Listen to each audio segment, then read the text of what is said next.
Hospital care committee આમ આદમી party. આજે મારે ફેસબુક લાઈવ થવું પડ્યું અને આજે વિકટ સમસ્યાઓ જે સામે આવી રહી છે આરોગ્યને લગતી, એના માટે મારે આજે કંઈક કહેવું છે. હું આરોગ્ય મંત્રી સાહેબ શ્રી, જાહેર જનતા, અગ્ર સચિવ સાહેબ શ્રી, દરેકને હું કહેવા માંગુ છું કે આજે ઘણી હોસ્પિટલમાં એવું હોય છે કે માની લો કે ડૉક્ટર જ આપણે ભગવાન માની ચાલતા હોય છે, પણ ડૉક્ટર જે રીતનું વર્તન દર્દીના સગા દર્દી સાથે કરતા હોય છે કે જેના કારણે બહુ ઘણી બધી વિકટ પરિસ્થિતિ ઊભી થાય છે. એવા ઘણા દાખલા છે, જેમ કે હમણાં ખ્યાતિ હોસ્પિટલનું જે કાંડ હજુ પૂરું થયું નથી, તે સેલ્બી હોસ્પિટલમાં એક માલધારી સમાજના અગ્રણીનું મૃત્યુ થયું ડૉક્ટરની ભૂલના કારણે. ડૉક્ટર સ્વીકારવા તૈયાર નથી. નરોડામાં મારી નજર સમક્ષ એક પ્રસૂતાને ત્યાં દાખલ કરવામાં આવ્યા, બરાબર. એમનું ટોટલ બિલ 7,77,000 કરવામાં આવ્યું. ટોપ મેનેજમેન્ટ સાથે વાત કરતા એવું કહેવામાં આવ્યું કે PMJAY યોજના અમારી પાસે છે, પણ અમારી પાસે આ પ્રસૂતા મતલબ ગાયનેક અને પીડિયાટ્રિક મતલબ બાળકોને લગતી બીમારી માટે આ યોજનામાં અમે સમર્થ નથી.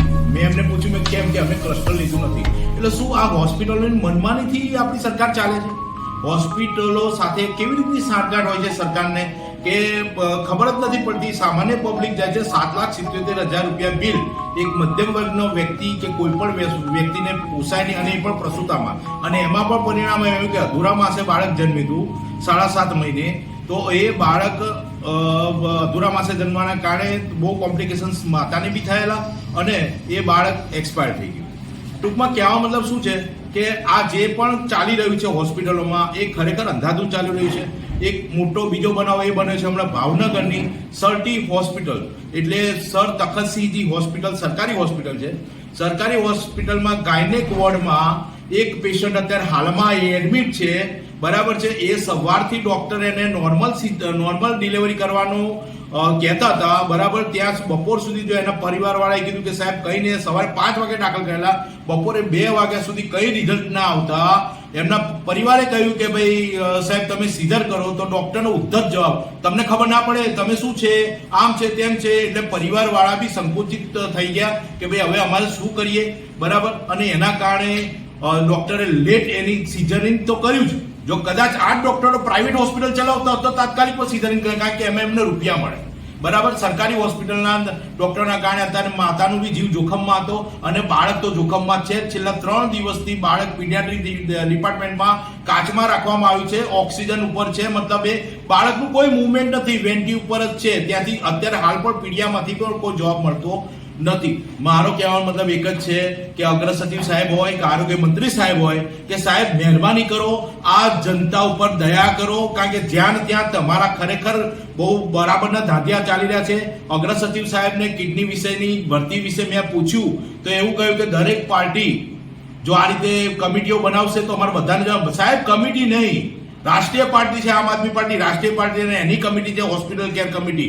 તમારે જવાબ આજે નહીં તો કાલે 17 વખત આપવો પડે. રાષ્ટ્રીય પાર્ટીની વાત છોડો, તમે સામાન્ય નાગરિકને પણ તમારે જવાબ આપવો પડે, કારણ કે તમે સરકારી મુલાઝિમ છો અને સરકારના જે બી અધિકારીઓ છે કે જે એને પૈસા સરકારના જનતાના ટેક્સની રીતે એને પૈસા મળે છે, બરાબર. અને તમે જનતાના સેવક છો, જનતા માટે કામ કરો છો, તો જનતાને જવાબ તો તમારે આપવો જ પડે.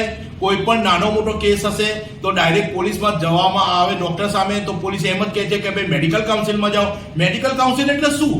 મેડિકલ કાઉન્સિલ કોઈ રિટાયર્ડ જજની પેનલ નથી બેસતી, ત્યાં બધા ડોક્ટર્સ જ બેસે છે. એટલે ડોક્ટરનું ખેંચે ત્યાં સુધી ત્યાં બિચારો જે વિક્ટીમ મતલબ જેને પીડા થઈ છે, જેને સહન કર્યું છે, એને ન્યાય મળતો જ નથી.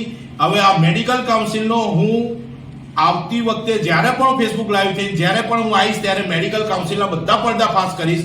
મને ખબર છે મેડિકલ કાઉન્સિલમાં કેવી રીતનું કામ થાય. સામાન્ય પબ્લિકને ન્યાય ત્યાંથી મળતો જ નથી અને પોલીસ પણ એનો કેસ લેતી નથી.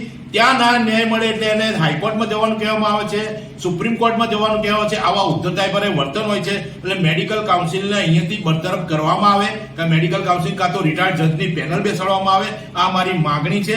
હું અત્યારે આરોગ્ય મંત્રી સાહેબ શ્રી અને અગ્ર સચિવ સાહેબ શ્રીને હું એક આવેદન રૂપે એક અરજી મોકલું છું અને એમાં આ બધું જે ચાલી રહ્યું છે ઘટનાક્રમો એ બધું એમને ધ્યાનમાં લાવું છું. જો કોઈ પણ હોસ્પિટલ મલ્ટી સ્પેશિયાલિટી બોર્ડ લગાવતી હોય તો ત્યાં PMJY જે સરકાર, તમે એમ કહો છો કે અમે સામાન્ય પબ્લિક માટે કે નાના માણસ માટે વિચારીએ છીએ, તો નાના માણસને PMJY યોજનાનો પૂરો લાભ કેમ નથી મળતો? ચલો ગાયનેક ડિપાર્ટમેન્ટ એ લોકો એમ કહે છે કે અમે જો તો પીડિયા તો હોવો જોઈએ ને, પીડિયાટ્રિક એટલે બાળક, એ કોઈ પણ ક્લસ્ટર એવું કહે છે કે અમે ક્લસ્ટર લીધું નથી. તો આટલી મોટી તમારી હોસ્પિટલ છે, મલ્ટી સ્પેશિયાલિટી હોસ્પિટલ છે, તો ગવર્મેન્ટે શું જોઈને તમને PMJY ખાલી મલયવાળા ડિપાર્ટમેન્ટમાં જ તમને ક્લસ્ટર આપે છે, મલયવાળા જ ક્લસ્ટર તમને આપવામાં આવે છે? જો સામાન્ય પબ્લિક માટે વિચારતી હોય સરકાર, સંવેદનશીલ સરકાર પોતાને કહે છે, તો હું એક જ વસ્તુ કહે કે જો તમારામાં સેટ પણ સંવેદના હોય તો દરેક હોસ્પિટલમાં PMJY ના દરેક ક્લસ્ટર આપવામાં આવે. પીડિયાટ્રિક હોય, ગાયનેક હોય, ઓર્થો હોય, ન્યુરો હોય, કોઈ પણ હોય. કારણ કે સામાન્ય પબ્લિકને ખબર નથી કે PMJY માં પહેલા તો દાખલ કરવામાં આવે છે, ડિપોઝિટ લેવામાં આવે છે, પછી એવું કહેવાય કે ભાઈ PMJY માં તમારું મંજૂર થશે તો પૈસા પાછા, પછી પાછળથી જવાબ એ કે ભાઈ આ નથી અમારી પાસે, નહીં થાય. મતલબ જે વ્યક્તિ દાખલ થયો છે એ દેવાદાર થશે, 10% 15% પૈસા વેચવા લાવશે, દેવામાં ડૂબી જશે પોતાના માણસને બચાવવા માટે. એટલે મારી સરકારને અપીલ છે કે મહેરબાની કરીને, અને આરોગ્ય વિભાગને ખાસ કે મહેરબાની કરીને આવા કેસીસમાં ધ્યાન આપો, અને જો સરકારી હોસ્પિટલોમાં જો બેજવાબદારી પરિવર્તન થતું હોય તો ત્યાં જરા રોક લગાવો. હોસ્પિટલોની અંદર અત્યારે હાલમાં પણ તમને ડોક્ટરનું નામ ખબર નહીં હોય, કારણ કે એને નેમપ્લેટ લગાવતા જ નથી. એ લોકો ખાલી એપ્રોન પહેરીને સેવા, એપ્રોન પહેરી તો કોઈ પણ આવી શકે એની અંદર, નામનું કોઈ હેડિંગ હોતું નથી. હમણાં જ 1200 એક મેડમ બેને એવું કહેતા હતા, અમે પણ વર્ક ધરાવીએ છીએ. એટલે શું આ તમારી હોસ્પિટલોમાં જે ડોક્ટરની ભરતી વર્ક ઉપર થાય છે કે એજ્યુકેશન ઉપર થાય છે? એના ભણતરના માધ્યમથી લો છો કે વર્કના માધ્યમથી? એ મને સ્પષ્ટ કરી આપો.